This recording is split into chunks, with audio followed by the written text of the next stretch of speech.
Ndị be anyị udo dịrị unu. Video ahụ maka ndị Igbo. O nwere a young lady a na-akpọ Ogechi Njaka.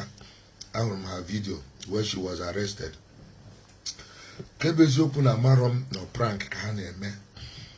Amarọ m ma eziokwu emere arrest, amakwuru m onye mere. Mana nke bụ eziokwu bụ na people like that na-atụrụ ụmụada anyị ajọ ụkpụrụ. Ndị a bụ influencers, ha nwere negative influence on our daughters. Nwanyị abụrụzi nwanyị. People like this, people like Akpe, people like that bụ ndị kwesịrị nọ n'ụlọ mkpọrọ, ekwesịghị efu the light of the sun again. Not because na ha mere ihe mmadụ na-emebere, mana when you don't have respect for human dignity, you don't have respect for womanhood, you don't have respect for it, you don't have value for the dead, you're supposed to be behind bars. Mmadụ dị ka Ifeanyi Uba nwụrụ nọrọ na mortuary. Ogechi ekwere in the name na ọ chọrọ i destroy kedu nke ba ya J-Park Chinedu he used to be my classmate in those days in Ogbo. In the name ni chọrọ i defame ya, wee jide the dignity of Ifeanyi Uba na destroy. No na-akpọ ntu, no na-edina onye a. Nwunye Ifeanyi Uba dị ndụ, ụmụ ya dị ndụ, ndị ọgọ ya dị ndụ, ndị nnewu niile nọ. Fearlessly, ịsọghọ ndị nnewu anya, ịsọghọ nwunye anya, ịsọghọ ụmụ ya anya. Nobody means anything to you just because of differences in the name. Need to defend the Zion ministry. And that brings my mind. Evangelist Ebuka Obi, by the special grace of God, the world have seen your vindication. Your light have shone so brightly, and a belief in any human being can pull you down. Personal belief.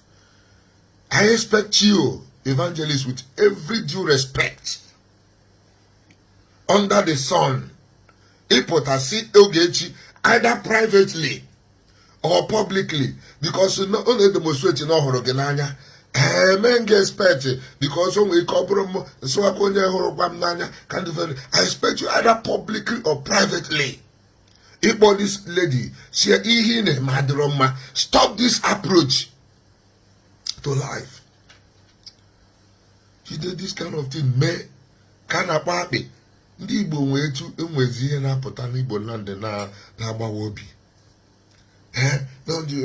Ijide mmadụ winuru Grammy, somebody ihe ọma mere mmadụ. Forget about ebe onye ha si. Onye ọwụ na-aka na-elive mentality of ndị ebe a, onye arụ adịsịrị onye ha in the 21st century. Ebe ọ bụ na ngwa onye ị na-emele onye a bụ onye a, na-eni the love between Davido and the Cubana chief priest. Onye nke onye Yoruba, onye nke ha na-eri n'ofu efere. Mmadụ win Grammy, ịpụta na-agwa ụwa niile n'okporo ịnọ ebe ahụ, ejide gị ka prove that thing. You know, in Nigeria we ọkacha ndị Igbo. Onye mere nka, ọwụ fake, something that you cannot prove. Ịpụta na social media na-ekwu ya for either na-achọ gịnị ka na-akpọ traffic on your page, ka ị nweta view, nweta ego n'internet, or just out of sheer wickedness. People like this should be behind bars. And I pray that our daughters do not copy this. Zion. I know that most likely only a man in any group, in any of the group in the US. I'm an woman, I don't like it. They can't tolerate this, and I'm sure that they must be giving report to Ebuka, will be asking him to publish a disclaimer. No, but you know, it's too small to dent the image of Zion. I like to separate things. I like to say things straight without cornering it.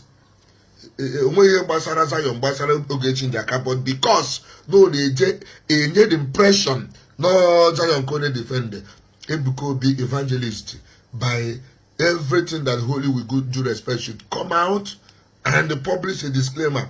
Let this girl go and rest. This is the only way to publicly sanitize the mind and the sanity of our people.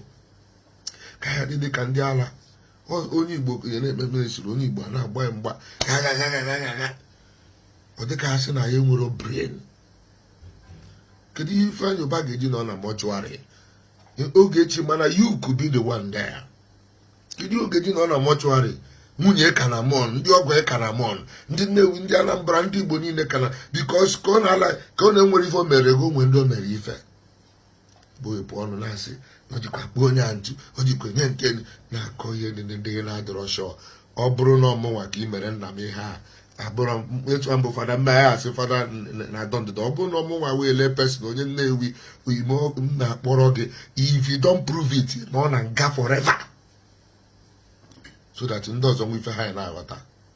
Don't copy wickedness. Don't copy rubbish. It's so painful.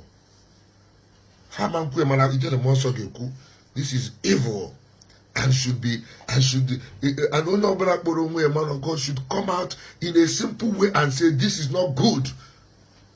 Ogechi cannot kill you, cannot bring down your ministry.